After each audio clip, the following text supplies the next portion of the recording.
platicar un ratito. Voy a cambiar un poquito la dinámica en cuanto a las presentaciones que me tocaron esta tarde. Primero, agradecerle al comité organizador por permitirme contar un poquito la experiencia que tenemos en cuanto a cirugía pancreática y biliar. Ya el doctor Contreras adelantó un poquito de lo que normalmente hacemos. Sin embargo, hoy me tocó hablar un poquito de los tips durante el procedimiento de Whipple. Es una cirugía sumamente compleja que se requiere de muchos tips para lograr tener un éxito total y evitar una morbimortalidad alta en los pacientes. Después de 20 años de estar realizando este tipo de procedimientos quirúrgicos, pues más de algo he aprendido en un momento determinado, y quizá el punto de inflexión es que este procedimiento hay que tener todas las armas. De lo contrario, creo que tenemos muchas complicaciones desde el principio. Tenemos que conocer la patología per se y después ir determinando qué nos toca hacer con este tipo de procedimientos. En realidad no voy a platicar acerca de lo que hacen otros, lo que dice la literatura, porque creo que para eso están los artículos que podemos revisar. Sí les voy a platicar qué hacemos nosotros y qué he aprendido durante tantos años para lograr que la morbimortalidad de estos casos sea menor del 5%. Entonces, para empezar, importantísimo es que conocer que los cánceres de páncreas son más frecuentes de lo que creemos. Muchos de los pacientes diabéticos son diagnosticados únicamente como diabéticos y en realidad hay que descartar la posibilidad que tengan una neoplasia maligna, en general en todo el páncreas y o en la cabeza en su momento determinado. Así que vamos a dar inicio a la charla. Quizá vamos a platicar acerca de estos objetivos. La sospecha, si es un cáncer. En realidad, cuando yo le pregunto a los residentes ¿a qué estamos hablando? ¿Un cáncer de páncreas, un cáncer periampular, un cáncer de la encrucijada? En realidad todos abordan lo mismo. Lo importante es saber que hay 4 estructuras anatómicas ahí, más o menos, que nos pueden determinar la localización del cáncer y probablemente el pronóstico en un momento determinado de estas neoplasias. Si es de la ampolla, el pronóstico es mucho mejor. Si es de cabeza de páncreas propiamente o el proceso uncinado o del coledo codistal, el pronóstico es un poco más ominoso que el de la ampolla. No digamos el de las displasias de alto grado del duodeno. En un momento determinado, muchos pacientes a quienes se les hace endoscopía, los gastroenterólogos nos pueden reportar displasias de bajo grado, de grado intermedio, de grado alto, y ahí tenemos que tener mucho cuidado. Aquellas displasias que son de alto grado del duodeno, uno debe pensar en un momento determinado que los pacientes pueden estar cursando con un cáncer in situ. Esos pacientes hay que evaluarles una cirugía resectiva en un momento determinado, no dejarlos ir. El diagnóstico a veces es un poco complicado, pero necesitamos tener imágenes adecuadas, la sospecha clínica en un momento determinado. Vamos a platicar del tratamiento quirúrgico. Esto es un tema que en realidad me apasiona. Preservamos píloro cuando vamos a ver las imágenes, hacemos preservación de antro, que es la cirugía clásica, o hacemos una antrectomía. Vamos a platicar acerca de esto y cómo hacemos nuestra anastomosis pancreática, porque es donde creo que todos los cirujanos tenemos un problema serio en cuanto a decir cuál es la mejor técnica. No me voy a detener mucho en esto, pero si ustedes ven, la incidencia y la mortalidad prácticamente van de la mano, así como tenemos aproximadamente más de 500,000 casos al año, la mortalidad prácticamente es la misma. Entonces, mucho ojo con esto, porque el cáncer de páncreas en realidad es un problema serio que tenemos que diagnosticar y tratar de la mejor manera para disminuir esa mortalidad que tenemos en un momento determinado. Hombre, mujer y la incidencia prácticamente son muy de la mano, entonces yo creo que sí, nosotros en Guatemala, al menos nosotros en el Seguro Social, vemos cáncer de páncreas en pacientes relativamente jóvenes. No sé cómo estará en otros lados, cuando nosotros tenemos pacientes con cáncer de páncreas 40, 50 años que antes no veíamos, porque debería ser una enfermedad, ojalá que no le den a los abuelitos, pero una enfermedad de aquellos pacientes arriba de 60 años. Sin embargo, lo estamos viendo en pacientes jóvenes. ¿Por qué? Porque estamos viendo más diabetes, estamos más gorditos, jóvenes, y tenemos esa patología que hoy en día, como bien dice el doctor Contreras, estamos viendo muchas enfermedades que antes no se veían. Entonces tenemos que tener mucho ojo con los diagnósticos diferenciales de momento determinado. ¿Qué hacemos? ¿Cuándo debemos de sospechar una neoplasia de cabeza de páncreas? Si ustedes pueden ver, la sintomatología o los signos clínicos prácticamente van de la mano con cualquier patología que en un momento determinado podemos ver. Sin embargo, aquellos pacientes que tienen una pérdida de peso, ictericia, obviamente si hay ictericia hay acolia un poquito, coluria, prurito, en un momento determinado los pacientes muchas veces consultan porque dicen que tienen alergia. ¿sí? Y no están ictéricos. Ese prurito que pueden tener los pacientes en un momento determinado podemos hacer sospechar que tengan una neoplasia maligna o no del páncreas. Más aún no palpable aquellas vesículas que se pueden palpar en un momento determinado que no produce dolor, y nosotros lo vemos con cierta frecuencia, que los pacientes llegan con nosotros ya operados, con vesículas que supuestamente estaban enfermas. Los pacientes persisten con dolor, persisten ictéricos. Cuando hacemos el análisis clínico que pueden o no tener esos pacientes, llegan a tener hasta una neoplasia en la cabeza del páncreas, que realmente fue la causa. Por lo tanto, mucho ojo con aquellas vesículas distendidas que no producen dolor, pacientes con ictericia, porque pueden tener una neoplasia maligna en la cabeza del páncreas. Las trombosis profundas pueden desarrollar, y lo que les decía, la diabetes de inicio súbito, aquellos pacientes que son incontrolables, jóvenes, que van con el endocrinólogo, les hacen tratamiento médico y nunca realmente los estudiamos de qué realmente puede estar pasando o no con el páncreas. En cuanto al diagnóstico, necesitamos de inicio un buen ultrasonido realizado con alguien que tenga experiencia, porque si no tenemos un ultrasonido de una persona que tenga la experiencia para hacer diagnóstico de enfermedad hepatobiliar, muchas enfermedades se pierden. Consejo: yo acabo de tener un paciente que me lo enviaron de X lugar con sospecha de una colecistitis aguda. Eso fue hace más o menos una semana, con una leucocitosis importante. Me lo llevaron a un hospital, lo examiné, no me pareció que era colecistitis aguda. Él repetía el ultrasonido era normal, el ultrasonido. ¿A quién le creo? ¿Al ultrasonido que le hicieron en otro lado o al ultrasonido que yo le hice? No tenía ni leucocitosis comparado de donde lo habían realizado. Entonces yo creo que tenemos que jugar mucho con la clínica y tener mucho cuidado con los estudios de imagen que realizamos y quién está realizando esos estudios, porque hoy en día yo me peleo mucho con todo el mundo. En realidad, todo el mundo queremos hacer cirujanos, radiólogos, ultrasonografistas, queremos ser todólogos. Y hoy en día en realidad eso debemos de quitarnos de la mente. Hoy cada quien debe hacer una subespecialidad o una alta especialidad para poder darle mejor calidad de tratamiento al paciente y no pensar que hacemos de todo para poder tratarlos. Quizá el punto más importante es hacer un buen ultrasonido, si hay sospecha clínica, hacer una buena tomografía para descartar la posibilidad de una neoplasia maligna en la cabeza del páncreas. Tenemos una vesícula dilatada, una lesión tumoral en la cabeza del páncreas, que hay que tener si es quística, no es quística, el tamaño del tumor, determinar si o no está dilatado el conducto pancreático, y en base a eso dar el siguiente paso. Obviamente hay que hacerle marcadores tumorales al paciente, un CA19-9 o un CA125, nos pueden ayudar, no siempre están elevados, pero un buen porcentaje nos pueden ayudar a determinar qué tan avanzado no puede estar una neoplasia. A veces cuando tenemos un CA19-9 arriba de 500 podemos ya sospechar que haya o no metástasis. En realidad muchas veces se eleva tanto, muchas veces está normal, pero pueden haber una neoplasia. Entonces mucho ojo, porque todo tenemos que hacer sincronía para determinar qué puede o no tener el paciente. Aquí pues obviamente tenemos una colangioresonancia, no sé si la ven, bueno, sí tenemos imágenes por todos lados, ¿verdad? Donde hay una dilatación importante de la vía biliar, una dilatación importante del conducto pancreático con una lesión probablemente en ampolla que nos va a determinar probablemente una neoplasia. Este paciente hay que tener, se le hace un diagnóstico por ERCP o hacer un ultrasonido endoscópico, que hoy en día pues ya contamos nosotros. No sé cómo estarán por acá, pues, pero nosotros usualmente en algunos pacientes que hay sospecha de que haya algo neoplásico en la cabeza del páncreas o en la región periampolar, hacemos un ultrasonido endoscópico con varias finalidades. Uno, determinar o no la lesión, si existe o no, hacer una biopsia si hay necesidad o no, si es una lesión quística, para determinar si es premaligna o maligna, ver si hay o no invasión a los vasos, a la arteria mesentérica, a la vena porta o a la vena mesentérica, para ir planeando la cirugía en un momento determinado.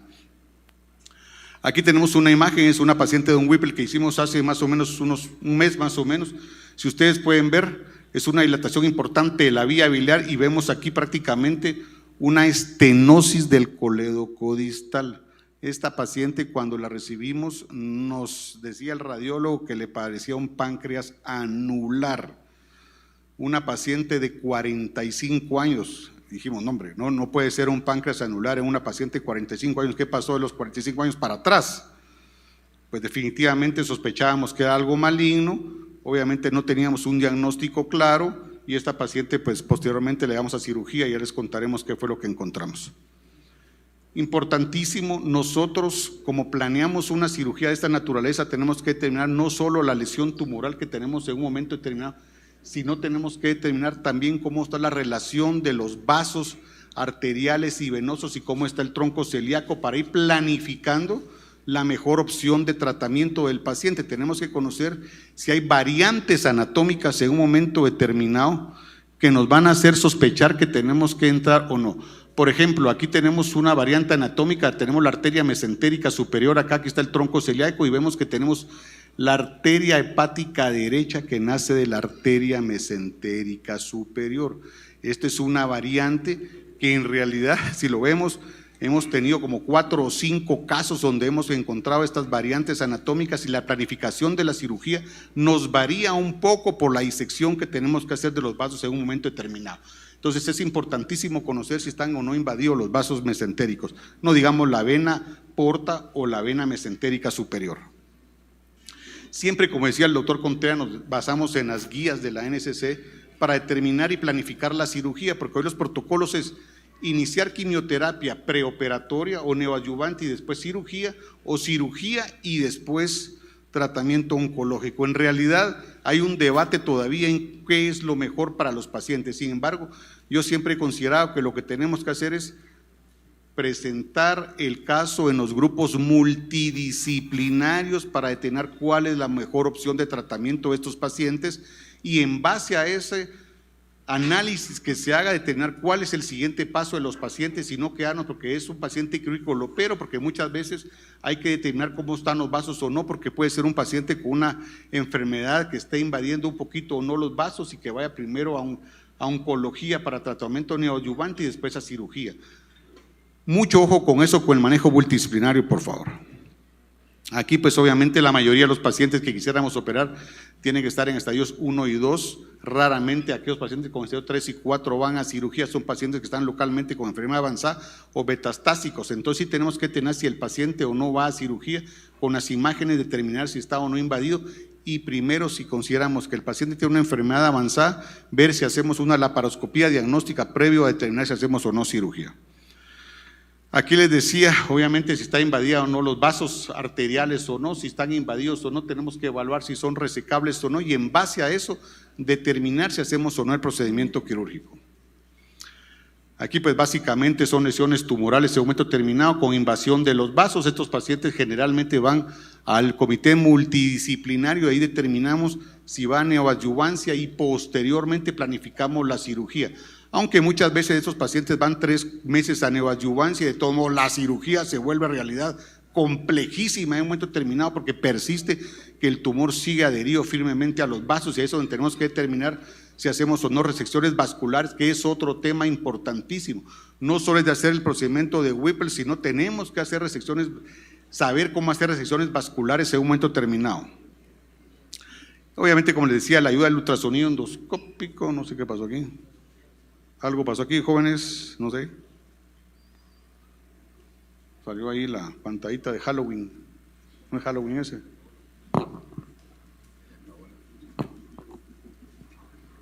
Algo pasó por ahí con la tecnología para ver. Ahí lo van a arreglar ahorita.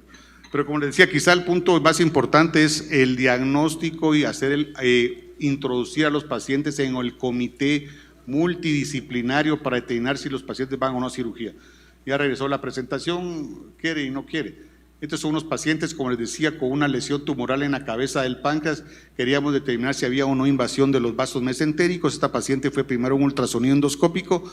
Teníamos dudas realmente si era algo benigno o no, y como estábamos con la idea de empezar a hacer ultrasonido endoscópico, pues esta paciente resultó que era un tumor neuroendocrino en la cabeza del páncreas y va a resección. Lo que les decía, determinar o no que hay invasión de los vasos o no y del tronco celíaco es sumamente importante. A veces nos cuestionamos nosotros transoperatoriamente si en realidad si hay invasión de los ganglios celíacos, deberíamos o no continuar la cirugía. Nosotros siempre levantamos el ganglio celíaco, lo mandamos a patología, transoperatoriamente para ver si hay malignidad o no, limpiamos el tronco celíaco y continuamos la cirugía. La mayoría de esos ganglios son hiperplásicos, entonces es raro que haya una invasión ahí, pero si la hay, en realidad decidimos o no continuar la cirugía. Entonces es importantísimo hacer una resección de los ganglios a ese nivel. Las resecciones arteriales, sí o no. Cuando hay invasión arterial, siempre ha sido. Los grupos asiáticos, algunos europeos y norteamericanos hacen resecciones vasculares de la arteria. No se ha demostrado que cambie el pronóstico de los pacientes. Tenemos que ser muy hábiles porque obviamente estamos manipulando la arteria mesentérica superior y el riesgo de trombosis arterial de todo el sistema esplácnico, todos los intestinos se nos pueden morir por hacer una resección vascular arterial. Entonces tenemos que ser muy hábiles y ser capaces. Si consideramos que es una invasión a ese nivel, si no tenemos la habilidad o no estamos acostumbrados en grupos a hacer este tipo de cirugías, mi recomendación es que no lo hagamos. Vamos a meter más en problemas el paciente y por eso es importantísimo ver las imágenes y ver si el paciente tiene o no invasión a ese nivel y si lo enviamos, como les decía al inicio, a quimioterapia neoadyuvante o a radioquimio en un momento determinado. Aquí algunos protocolos que hay en un momento determinado sobre la invasión venosa. La invasión venosa de la vena porta o la vena mesentérica, creo que no hay ningún problema. Todos los grupos que hacemos esto lo hacemos sin ningún inconveniente, pero hay que saber si hacemos una resección total, parcial o una resección en cuña de la vena. Lo importantísimo es que es una opción que sí se puede realizar sin ningún problema. ¿Qué hacemos nosotros para mejorar la morbimortalidad de los pacientes? Primero vamos a determinar por la paroscopía, la parotomía, hoy en día robótica. Creo que cada grupo pues tiene que decidir en qué es más hábil en un momento determinado. Tenemos que determinar si hay ascitis, si hay metástasis, cuánta enopatía hay, si hay invasión a órganos vecinos, qué tanto están invadidas las venas, los vasos arteriales, y en base a eso determinar si continuamos o no la cirugía. Nosotros hemos operado pacientes con ascitis, pero por enfermedad hepática. Mucho ojo, porque aparte es la ascitis maligna. En un momento determinado hemos operado 2 casos prácticamente. El último lo operamos hace un mes, un paciente con cirrosis hepática, con ascitis. Le hicimos mandamos ese líquido análisis histopatológico, ver si malignidad no había, era más por la enfermedad hepática. Entonces sí se podría hacer en algunos casos particulares, no en todos los casos, porque la respuesta del paciente es bastante seria. Como les decía, quizá el punto más importante es conocer cómo deberíamos hacer el procedimiento de Whipple. Hay muchos pasos de desmantelamiento y reconstrucción. Esto no es una receta de cocina, sin embargo, lo que a mí se me ha facilitado es seguir algunos pasos de estos que están acá. Quizá uno de los más importantes es palpar la raíz del mesenterio, a ver si no hay invasión a ese nivel, hacer una buena maniobra de coger, ampliarla prácticamente hacia el lado izquierdo para tocar el ligamento de Treitz, determinar si no hay invasión a la vena cava, la aorta, qué tanta adenopatía hay por detrás de la arteria mesentérica, porque eso nos va a permitir en un momento determinado determinar si podemos continuar una cirugía, si la arteria está invadida o la vena porta en su momento. Muchos estudios hablan de empezar a hacer la disección de la arteria mesentérica superior. En realidad es un poco más complejo, pero cuando se puede hacer, hay que hacerlo para ir a hacer un vaciamiento ganglionar y quitar todos esos ganglios que hay, porque nos va a dar un poquito de mejor pronóstico. La resección suprapilórica, preservación de antro, preservación de píloro, antrectomía, creo que va a quedar a criterio de cada grupo. Nosotros hacemos una preservación de antro, ya les voy a mostrar cómo lo hacemos nosotros. Localización de la arteria gastrointestinal ligadura de la misma, la tunelización del cuello del páncreas, la identificación y aislamiento de la vía biliar. Todos estos pasos que estamos acá los vamos a platicar cuando vamos viendo las botos quirúrgicas en su momento determinado. Como les digo, no es una receta de cocina, pero sí hay que saberlo hacer para disminuir la morbimortalidad de los pacientes. Y aquí vamos a empezar con las fotos quirúrgicas. Estas fotos pues obviamente son fotos que los residentes toman en un momento determinado. Algunas son muy buenas, otras regulares, tratamos de buscar las mejores, pero ya el doctor Marroquín estuvo en un momento determinado residente, se recordará que era obligatorio tener una cámara colgada en el cuello, al igual que el doctor Marvin Ramírez. Todos teníamos una cámara colgada. Hoy en día con la tecnología, los celulares, tenemos celulares de última tecnología, pero no sabemos tomar fotos. Pero ahí van todos los muchachos aprendiendo. Entonces quizá uno de los pasos más importantes es hacer un levantamiento y entrar a la transcavidad de los epiplones. Ya habíamos entrado acá. Nosotros esto lo hacemos un poquito más corto, hacemos una pequeña ventana porque hacemos una preservación de antro. 3, 4 centímetros por arriba del pílor, nosotros metemos un engrapador. Es uno de nuestros primeros pasos. Cuando ya hemos hecho una buena maniobra de coger y vemos que vamos a continuar la cirugía, vamos a poder hacer la resección del páncreas, hacemos una ventanita y metemos una engrapadora. Usualmente usamos una recarga, bueno, lo podemos hacer manual también, pues porque depende de que tengamos o no estos aparatitos que nos acortan los tiempos. Una engrapadora carga negra o carga dorada, hace una resección amplia prácticamente, nos permite hacer esto. Esto nos permite prácticamente acceder al páncreas. Esto lo hacemos con la finalidad de no lesionar tanto los nervios vagos, que nos quede bien inervado ese estómago, porque una de las causas más importantes de retardo en el vaciamiento gástrico en pacientes que hacemos esta cirugía es precisamente que denervamos ese estómago cuando hacemos una disección muy amplia. Entonces nosotros prácticamente hacemos una pequeña ventanita tanto en el biplón menor como en el mayor, entramos, hacemos, y esto nos permite hacer una identificación del cuello del páncreas. Como yo siempre les he dicho, los dibujitos aguantan con todo, ya estar ahí es otra historia. Hacer esto hay que hacerlo con mucha paciencia. Nosotros usamos mucha tecnología, usamos, bueno, para apoyar a las casas farmacéuticas, el bisturí armónico, usamos el LigaSure, usamos la electrocirugía, tenemos varias alternativas para hacer esta disección que nos acortan los tiempos. Posteriormente a hacer eso, aquí vamos a ver algunas fotos que son de diferentes procedimientos quirúrgicos. Ponemos puntos tractores en la cabeza del páncreas, como pueden ver acá, que ya tenemos seccionado el estómago para acá, el antro. Aquí prácticamente está todo disecado. Aquí tenemos el cuello del páncreas. Generalmente entramos por arriba de la vena mesentérica superior. Siempre hay que identificarla, porque si no la identificamos, el riesgo de una lesión vascular a ese nivel puede ser fatal en los pacientes. Créanlo, un hoyito en la vena mesentérica, en la porta, en 30 segundos se pierde 1 litro de sangre. Fácil.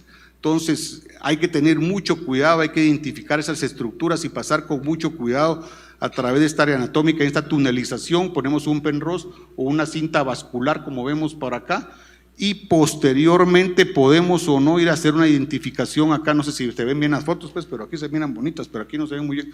Una identificación de la arteria gastroduodenal.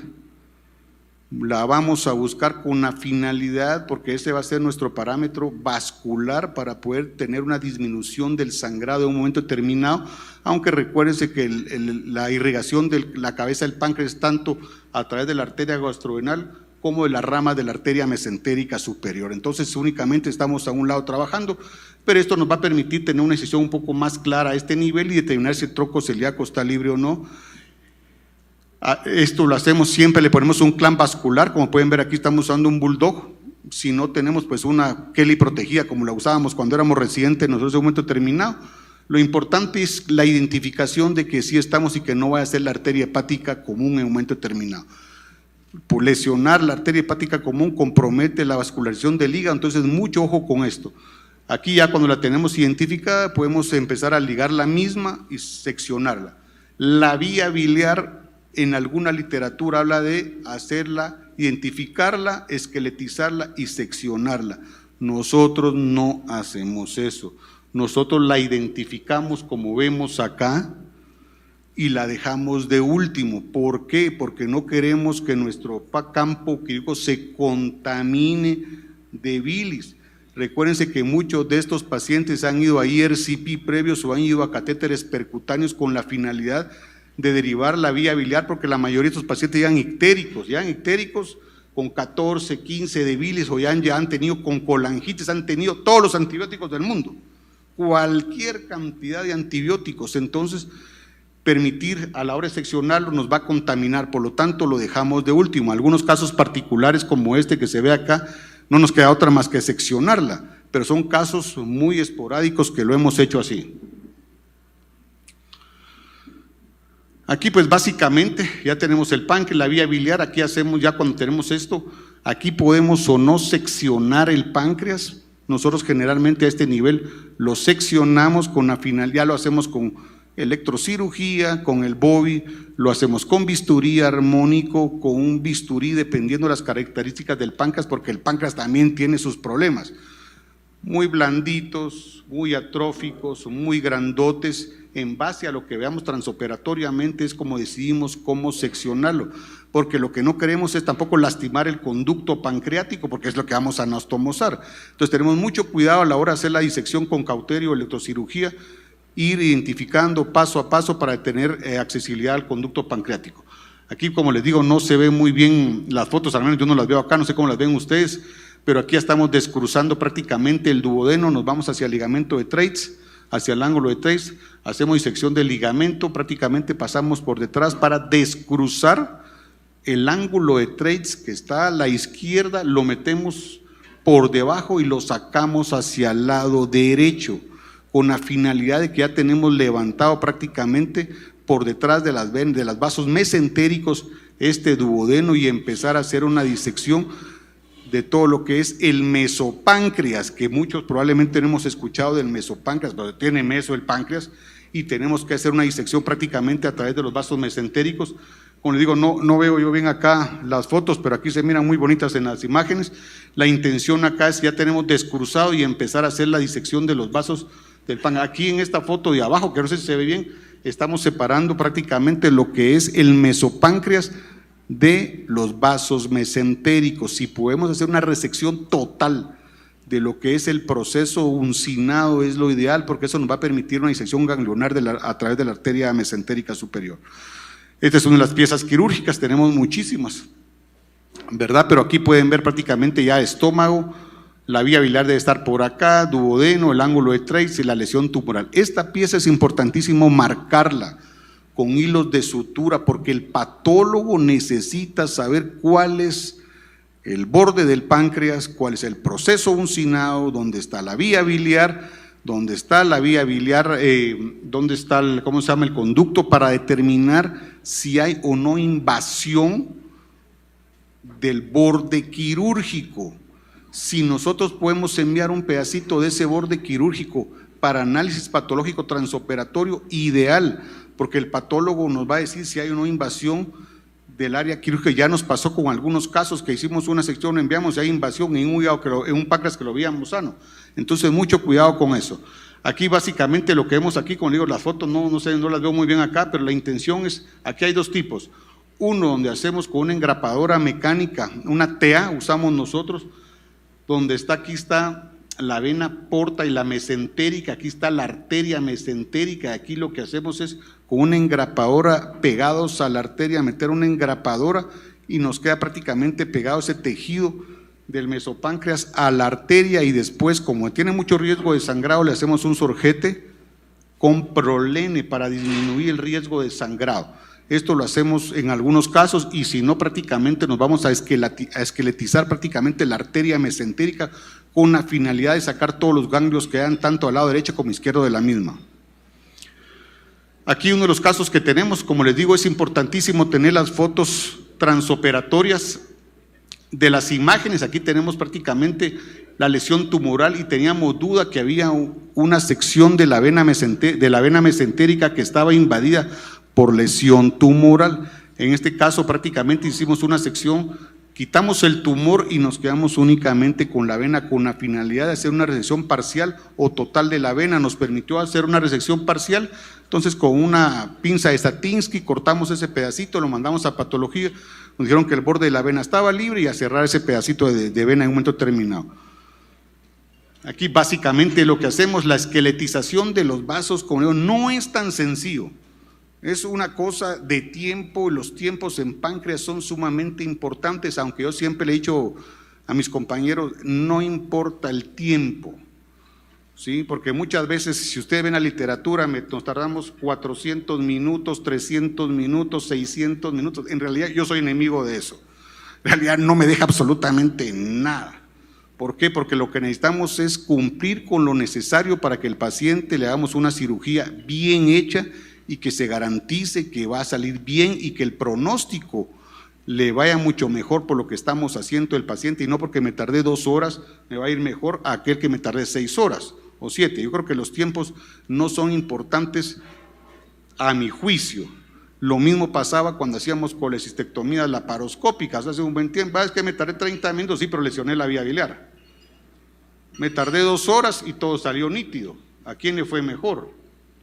Entonces, mucho ojo con los tiempos, porque cuando uno es residente es un poquito atrevido, entonces mucho cuidado con los tiempos, muchachos. El tiempo no importa, lo que importa es que el paciente salga bien. Aquí, como pueden ver, es una esqueletización de los vasos mesentéricos para ver que sí hicimos una limpieza total de toda la linfadenopatía. Aquí no se ve muy bien, pues, pero aquí tengo que estarla viendo de acá, donde estamos esqueletizando todo y la lesión del mesenterio. A veces nos toca hacer injertos de vena para ir suplir la resección vascular que hacemos. Aquí prácticamente estamos sacando, hay que preparar las piernas. No les quitemos las afenas a las personas, por favor, a las mujeres. Por favor. Hoy en día todas las mujeres van con el flebolo y se las quita o se las emboliza y tal vez no tenían indicación. Mucho ojo con eso para ustedes las mujeres, porque ustedes son las que con más frecuencia se las quitan. Nos sirve la vena safena como injertos. Aquí tenemos una safena que estamos quitando, un injerto autólogo, prácticamente un tubo de argil que siguen funcionando. Le estamos dando vuelta en espiral para tener una prótesis vascular que nos va a servir para injerto, quitar la vena porta o mesentérica y utilizarla como injerto en esos pacientes. Aquí la pregunta del millón, ¿tenemos que anticoagular a estos pacientes? Definitivamente, aunque en realidad a nosotros nos da miedo usar anticoagulación en páncreas. Pero en estos pasos particulares tenemos que usarlos porque estamos haciendo una lesión vascular importante y estamos pues garantizando el flujo venoso a este nivel. Aquí estamos sacando, aquí la tenemos acá, le damos vuelta, la cortamos, hacemos esto en espiral, puntitos y pues, harán una hora prácticamente aquí para garantizar que funciona. Insisto, los tiempos no importa sino hacer bien las cosas. Aquí pues ya está anastomosado, como les digo, aquí en la pantalla se ve bien, pero en el monitor no sé cómo lo ven ustedes, muchachos, ¿se ve bien no? No, así ya están dormidos aquí para despertarlos, pero bueno.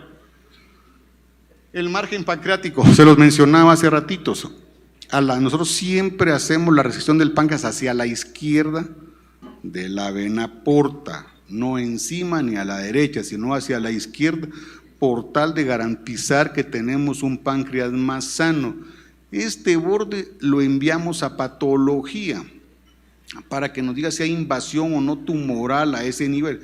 Ya tuvimos un par de casos con el doctor Contreras en que enviamos 2 o 3 veces este borde quirúrgico y nos resultó que era positivo para malignidad. ¿Qué nos tocó? Hacer una pancreatectomía total al paciente. Le quitamos todo el páncreas y al vaso. Así de sencillo. Porque los márgenes serían positivos, entonces si ya estábamos ahí y estábamos quitando el páncreas, no tenía sentido dejar la enfermedad al paciente. Aunque hoy en día algunos artículos dicen que no vale la pena mandar el borde quirúrgico, yo creo que sí es importante enviarlo porque es mejor que me diga el patólogo que está libre de enfermedad que hasta a que una semana después, fíjate que dejaste enfermedad ahí. Entonces como que uno no va a garantizar el R0 en un momento determinado, como bien decía el doctor Contreras. Entonces si tenemos la posibilidad de hacerlo, hagámoslo, por favor. La arteria no primaria, platicamos de eso, por razones de tiempo, vamos a ver, aquí no sé qué pasó. Bueno, ahí en esa imagen. Vamos a ver aquí si hay algo más por aquí. No sé qué pasó aquí, pero bueno, es esta. Ella tiene su maña aquí. Así es como quedan los pacientes previo a decidir qué tipo de anastomosis o no. El primer paso, que es desmantelamiento, ya nos llevó unas 2 o 3 horas. Ya estamos cansados, aburridos. ¿Qué hacemos ahora? ¿A quién le toca? Le decimos, me toca a mí la pancreato y ayuno, no te toca a vos, y ahí nos peleamos en el quirófano para quién le toca la que sigue. Pues bueno, apoyémonos todos a quien le toque, nunca nos quedamos solos. Yo siempre he dicho que este tipo de cirugía tienen que haber 2 cirujanos hepatobiliares. A veces nos toca hacerlo solos, a mí me tocó hacer esto durante 15 años solo, hoy me rayé, porque ya está el doctor Contreras y el doctor Iscayao en un momento terminado. Entonces ya me salgo yo rapidito, ya los dejo a ellos ahí, porque ya me canso yo a esta edad, ya se cansa uno más rápido. Pero quizá el punto más importante es decidir qué anastomosis le vamos a hacer a este páncreas, y va a depender de muchos factores. 1, ¿cuánta sangre hemos perdido en esa resección? Si hemos perdido menos de medio litro, 1 litro, 2 litros de sangre, porque hasta ahorita no hemos hablado de sangrado, esto ya sangró. Entre menos nos sangre el paciente, mucho mejor, obviamente. 2, las características del páncreas, un páncreas duro, suave, muy blandito, porque eso también nos va a ayudar a determinar qué tipo de anastomosis. 3, el diámetro del conducto pancreático. Entre más pequeño, más problemas para hacer una anastomosis. Entre más grandote, más se nos facilita.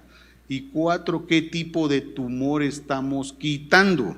Si es un cáncer de ampolla, de coledocodistal, de páncreas y duodeno. En base a esos 4 criterios tenemos que decir qué tipo de anastomosis vamos a realizar. Eso es muy importante. ¿Por qué? Porque ahí vienen los criterios de riesgo de fístula pancreática, que es lo que queremos evitar en un momento determinado, disminuir esa posibilidad. Nosotros generalmente lo que hacemos es, si podemos, aquí está la vena, habrá mucho el aporte de la mesenteria esqueletizada y la arteria aquí abajo, aquí está el páncreas, aquí está nuestra vía biliar ya preparados. Entonces preparamos aquí nuestro conducto y vamos a intentar nosotros hacer una anastomosis ducto-mucosa. Hacemos, aquí ya tenemos el conducto, le ponemos puntos cardinales a ese conducto, generalmente con material no absorbible lo hacemos nosotros, ¿sí? Usamos Prolene 5 ceros o 6 ceros o 4 ceros dependiendo del diámetro del conducto. Tengo que usar lupas porque si no, no vemos en realidad. Me tuve que acostumbrar porque los muchachos venían con nuevos avances de lupas, entonces ni modo me tocó comprar, vamos, ni modo. Pero bueno, usamos, miren, las técnicas varían un montón.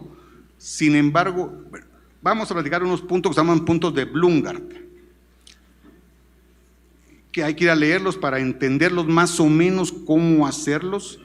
A veces los hacemos, a veces no, como les digo, dependiendo de las características del páncreas. Ya les voy a decir cómo se hacen esos puntos, pero sí lo importantísimo es garantizar una anastomosis clara.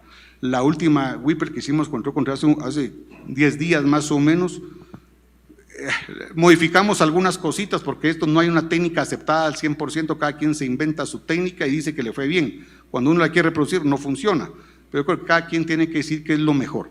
Entonces, cuando preparamos esto, dilatamos el conducto en un momento determinado, ¿sí? Aquí ya miren, tenemos los puntos tractores que hayamos preparado. Aquí está la vía biliar ya abierta, aquí está la vena mesentérica, por aquí está el tronco celíaco, atrás está la arteria mesentérica, la vena porta, que está la esplénica y está la mesentérica superior. Esto es, tenemos que ver aquí que no nos quede sangrando nada. Una hemorragia aquí en el posoperatorio va a ser fatal para el paciente. Entonces, ¿qué hacemos? Aquí con ustedes, así como ven estos puntos, para que sepan cuáles son los puntos de Blumgart. Este mismo Prolene, que es 1 o 2 ceros, así como está acá, lo atravesamos tanto la cara anterior del páncreas como posterior. Sin embargo, aquí ferulizamos el conducto antes. Atravesamos prácticamente el páncreas de cara anterior a posterior. Agarramos un segmento, ya lo vamos a hacer en una foto, pues, pero es para más o menos orientarlos. Al estar aquí ya con el punto, el asa de intestino, le ponemos un punto seromuscular al intestino y lo regresamos de la cara posterior del páncreas hacia la cara anterior. No sé si me estoy dando a entender, ¿sí? Con la final, hacemos todo, obviamente una línea de estructura aquí, 1, 2, 3, 4, los que necesite, siempre y cuando ferulizar el conducto, si no lo agarramos, ¿sí? Al hacer esto cargamos prácticamente y tenemos ya la cara posterior del páncreas, ¿sí? Obviamente ya le hemos puesto puntos, como vamos a ver otras imágenes en el páncreas. Esta es otra resección, ahora les voy a mostrar cómo se hace. Aquí pueden ver que tenemos ferulizado el conducto y los puntos que les comenté son todos estos hilitos que estamos viendo acá, miren, ¿sí? Aquí ya tenemos prácticamente lista nuestra asa de intestino ya cerca para poder anastomosarla como la ven acá en esta imagen. Aquí tenemos los puntos, aquí está nuestro páncreas, ya tenemos ferulizado el conducto. Aquí vamos a empezar ya a hacerle un hoyito al intestino, así que con el cauterio, solo que entremos a la luz del intestino y empezamos a poner puntos separados, lo que nos dé realmente la anastomosis ducto-mucosa. Pueden ser 4 o 5 puntos, lo que nos dé. Estos puntos que pusimos acá no los hacemos nudo, únicamente jalamos prácticamente para que nos quede como cara posterior, porque ya estamos anastomosando nuestro conducto. No sé si me estoy dando a entender, pero yo creo que tal vez no. No sé qué decís vos, tal vez sí va, un poquito. Aquí ya lo tenemos listo, ¿sí? El ducto mucosa. Ahora regresemos a esto. Entonces, al tener estos puntos acá y hacer nuestra anastomosis ducto mucosa, estos puntos nos van a servir. Yo generalmente, y a que se los enseñé, los anudo de una vez. Hago una tracción de aquí, los jalo, los anudo, porque entonces ya me va a garantizar que la cara posterior no se va a mover. Unos 4 o 5 nuditos, no corto la aguja, porque ese mismo hilo lo voy a agarrar para agarrar aquí la cara anterior, para cerrar la cara anterior del páncreas con esa asa de yeyuno, ¿sí? Aquí, miren, aquí empiezo a anudar, lo anudo aquí uno por uno, que aquí tengo mi agujita, y después al hacer ya la anastomosis ducto mucosa, agarro el hilito y empiezo a pasar el páncreas acá y lo vuelvo a anudar.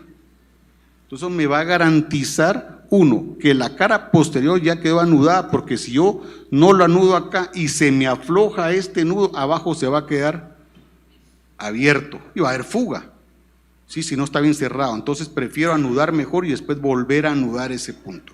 Pero son variantes que hemos ido haciendo con el tiempo y nos ha mejorado la anastomosis y hemos reducido el riesgo de fístula pancreática en un determinado. Todos, o me lo voy a inventar, el 80% de páncreas tienen fístula pancreática, en cualquier parte del mundo. Me digan lo que me digan, o 20, 30% hay fístula pancreática en cualquier anastomosis. Nosotros estamos probablemente un poquito menos, primero porque hacemos menos páncreas, obviamente. Segundo, creo que las técnicas las hemos ido modificando de lo que hemos aprendido para disminuir esta posibilidad. Pero creo que hay que saberlo hacer y estar ahí, estar haciéndolo con constancia. No es de hacer un páncreas al año. Nosotros hacemos más o menos entre 40 y 50 páncreas al año. Creo que estamos bastante bien en la cantidad de Whipple que hacemos en un momento determinado. Aquí les decía, nosotros, yo siempre les digo a aquellos que hay que hacer una Y de Roux. Hacer una sola asa de intestino para hacer una anastomosis práctica a mí me parece un error garrafal, como en estos casos.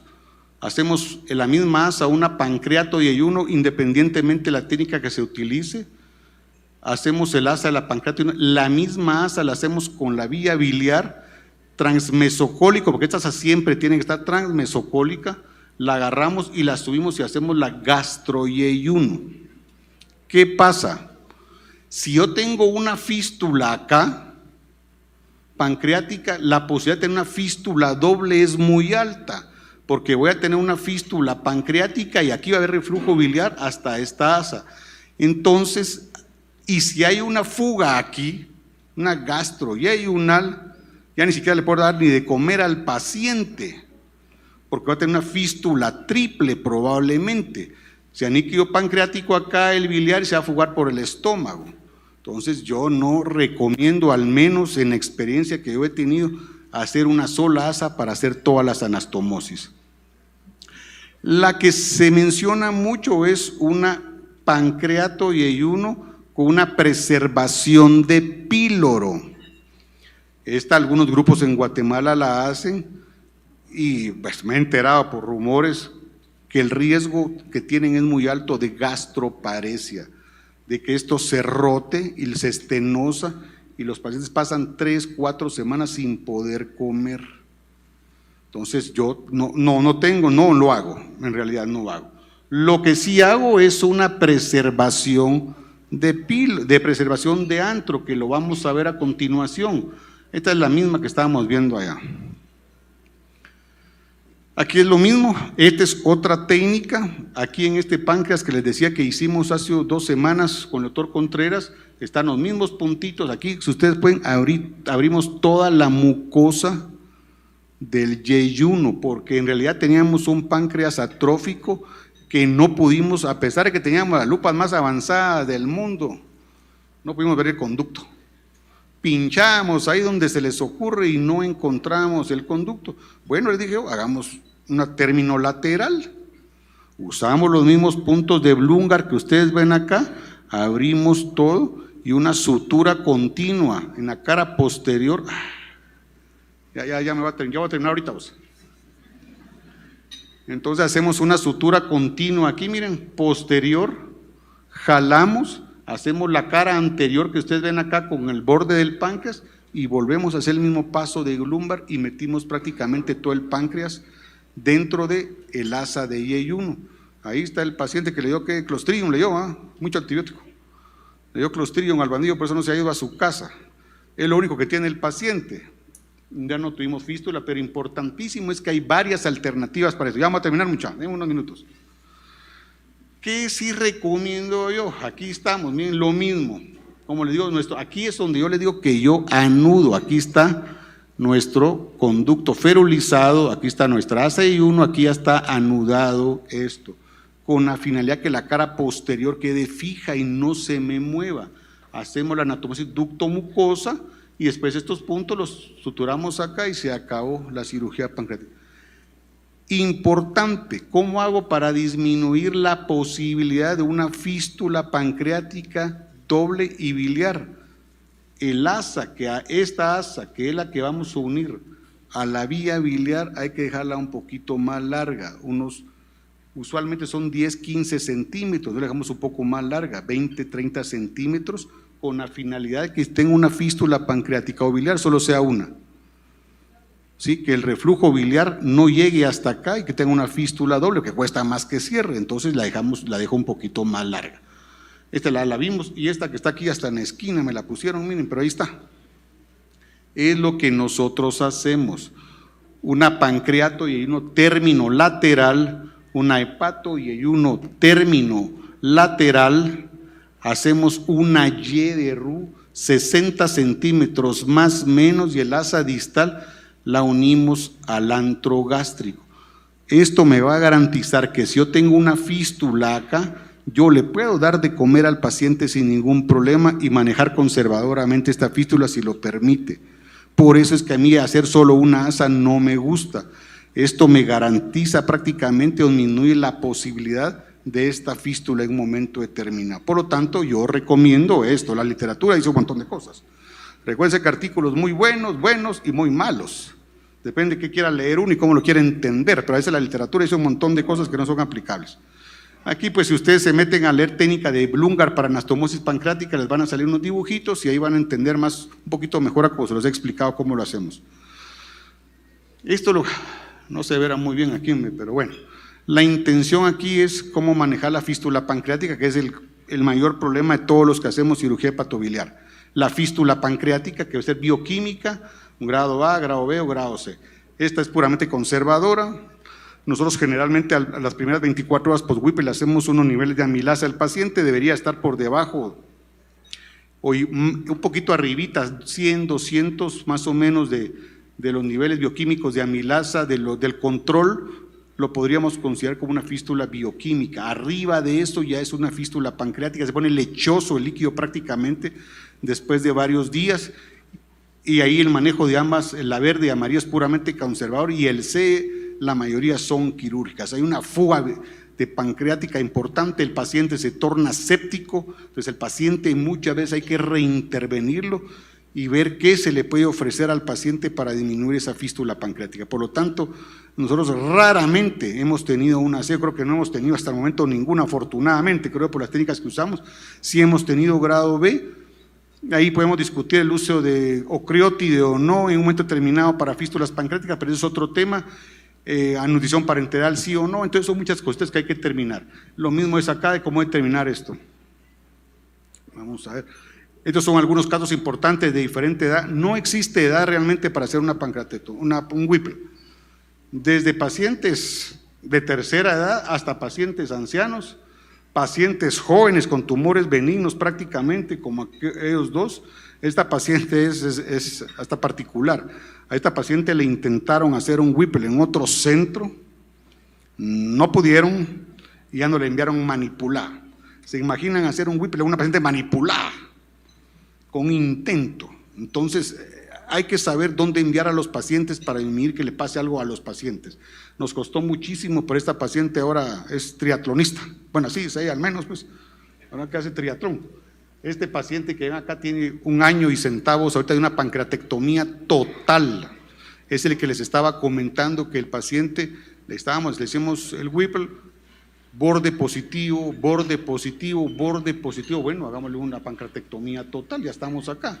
Le quitamos todo el páncreas, ahí está 1 año y centavos de tratamiento por una pancreatectomía total. O sea que sí se puede hacer la pancreatectomía total en aquellos casos seleccionados, no a todos, porque muchas veces cuando no podemos hacer una anastomosis pancreática, hagámosle una pancreatectomía total. No, tratemos de hacer una anastomosis pancreato-yeyunal.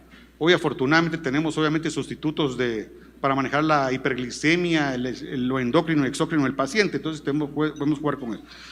Bueno, y con esto pues voy a decir porque ya los aburrí un poquito. La intención de la charla es enseñarles cómo lo hacemos nosotros. No quise por eso meter ningún artículo del mundo y sus habitantes. Como yo le decía a un residente, es que estábamos entrevistándolo, es que en los países del primer mundo, así le dije yo, ¿y cuántos mundos hay? Porque yo no me creo ni del cuarto ni del quinto mundo, yo soy de este mundo, o sea que solo hay uno. Entonces, mucho cuidado con lo que hacemos y decimos. A los pacientes se les puede ofrecer una cirugía de calidad, por supuesto que es una cirugía compleja, difícil, tiene que ir a centros de alto volumen, no porque yo hice un Whipple ahorita y dentro de un año voy a hacer otro, porque esto no le garantiza lo mejor al paciente. Así que esto es lo que les traía, espero que los haya ayudado a ver más o menos la cirugía. Gracias.